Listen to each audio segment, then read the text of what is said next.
before. God's been so good to me. Every day, He's blessing me. Every day. Every day is a day.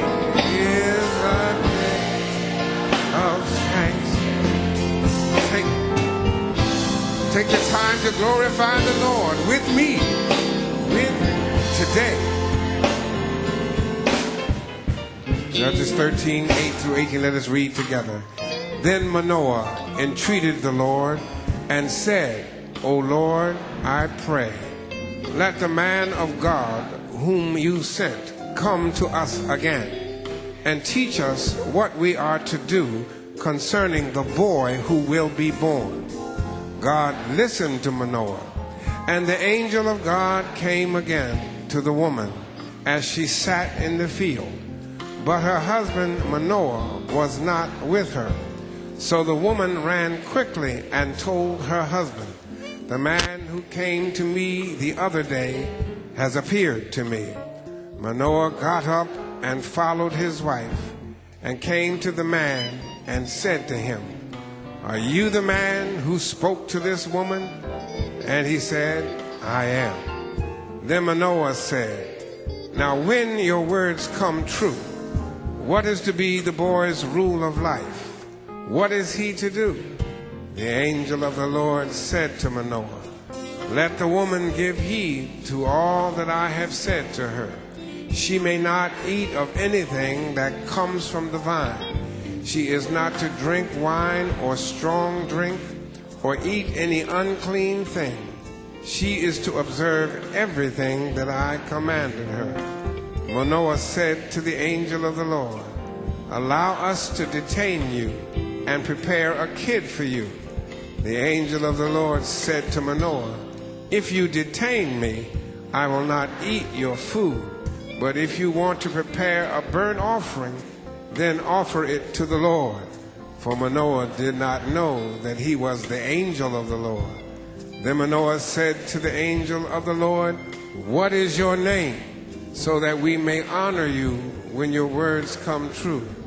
But the angel of the Lord said to him, Why do you ask my name? It is too wonderful. And Manoah said to his wife, We shall surely die, for we have seen God. But his wife said to him, If the Lord had meant to kill us, He would not have accepted a burnt offering and a grain offering at our hands, or shown us all these things, or now announced to us such things as these. The woman bore a son and named him Samson. The boy grew, and the Lord blessed them. As you have your seats in the presence of the Lord, I will ask you to pray with me tonight on the subject of marriage that honors God. Today is Reverend Barbara Hurd's 20th year, 21st year. 21 years ago, she walked in to visit us from another church at the invitation of a member. She was a school teacher. She had no intention of joining this church.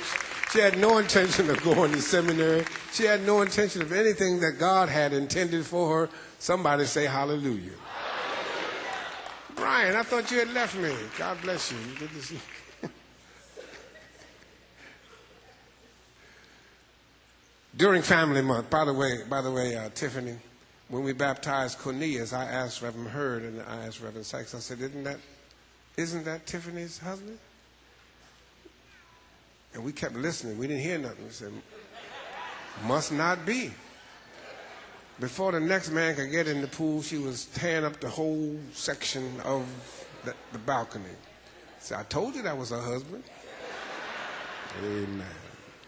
During Family Month, for the past 2 decades, we have looked sermonically at over 160 different aspects of family life, using a biblical lens to better understand our own families and to hear what word God gives for our families and gives to our families in this present age.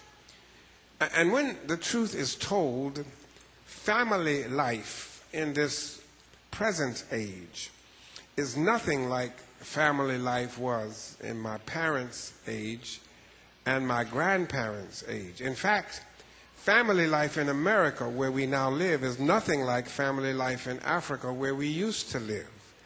The slave trade did something to our families. It broke up our families and it broke down our families as we had known them, as Akan people, as Fanti, as Ga, as Yoruba, as Ashanti.